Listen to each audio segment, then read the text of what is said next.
Statistics show, nationally and regionally, that approximately 30% of the homeless population have a severe mental illness, and a portion of those have schizophrenia.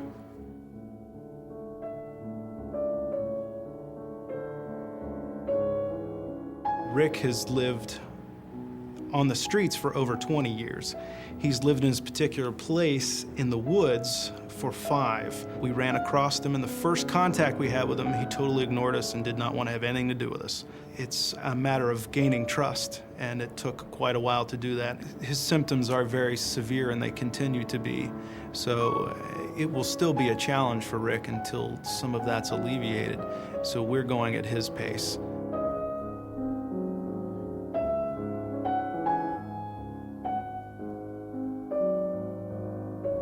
Our case managers became familiar people in Rick's life, and they would meet him on a regular basis. They would bring him food. And he came to rely on them and believe in them and trust them. And that's how it all started.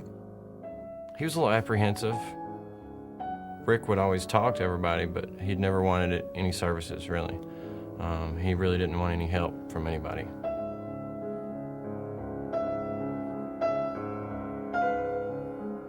I was scheduled to see him, and the case manager was actually going to bring him over to see me, but it was a blizzard and the agency was going to be closed down, which almost never happens. They were going to shut early.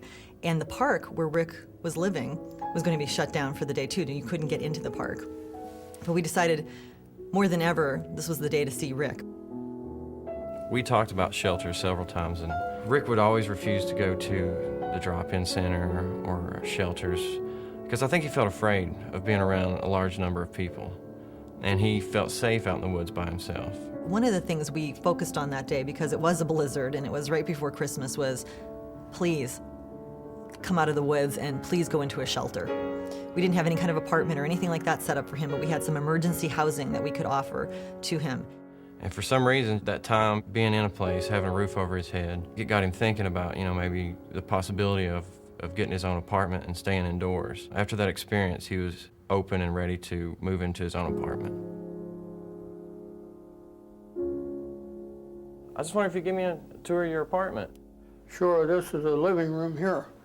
And I have a recently acquired television set and a little cat sitting on the couch, on the seat there. And I've lived here close to 1 year. I'm about 2 months from 1 year living here. And it's a real nice place. I appreciate it a lot. And I lived outside for 21 years. The last place I lived was Burnet Woods. I lived there for about 6 or 7 years straight. That's a real nice kitchen. I was a lucky man to get a kitchen like this. It's something else. What did you eat while you lived out in the woods? I fended for myself whatever I could find. I'd buy candy bars and objects of candy that would be less than a quarter, 10 cents or 5 cents or something like that. People started to help me with Christian charity on the street.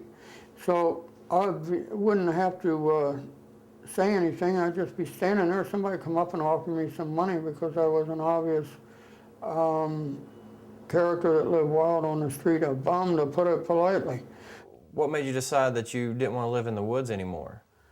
Well, it was a hard snow and a bad snowstorm. It was a blizzard, and it was easy to go inside at the time because of that blizzard, and that's how it started. Then another separate time, they just moved me here. I signed some papers, and here I am.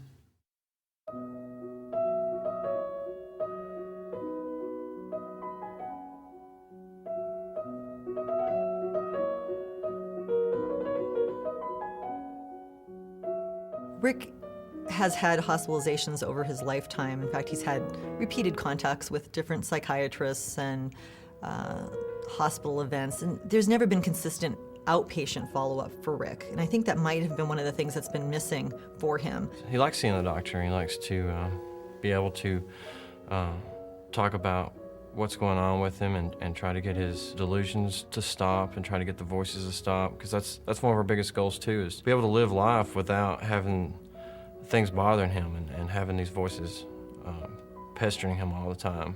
Rick had not been on medication for years and years and years, and when he had been on meds, it had been a negative experience for him. Over time, once he trusted me and felt better that, Rick, you talk frequently about the voices, and the voices are really troubling to you often, and that's one of the things that's keeping you awake. And there's a medication that I think can really help you, and it's different from medications you've been on in the past, and it's really helped a lot of people before, and I really think that it can help you. What do you think? He's got this little scale of how the decrease in the voices in his head has been since he started taking medications. And I think he said they're 2/3 less than what it was a year ago. And Rick also went many years without having any medical attention whatsoever. Never mind the psychiatric care. He's not had any physical care in many, many years. He was really apprehensive about seeing a doctor, about even getting a checkup. And he's been to see a medical doctor, I think, 3 times now. Done an overall cholesterol count and got a lot of tests run. So we've had a lot of progress.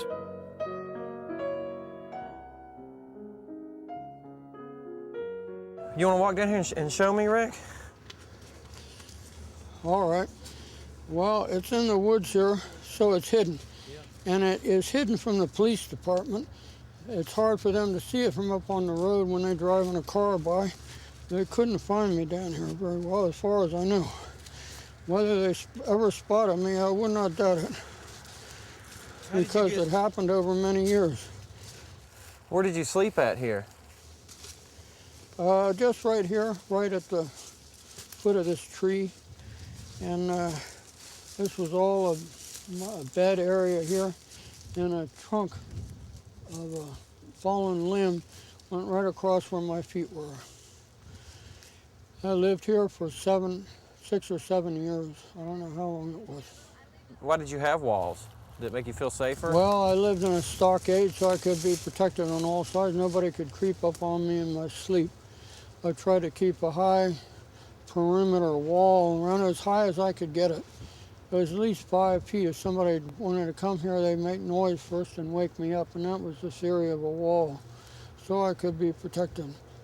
I slept pretty sound and did pretty well. I don't want to live outside. It's easier when it's cooler, when it's warm inside. And I simply survive, and that's mostly what it is. Now I live inside for a little while, and I hope to do better. I don't regret living outside one bit. It's just the way I live.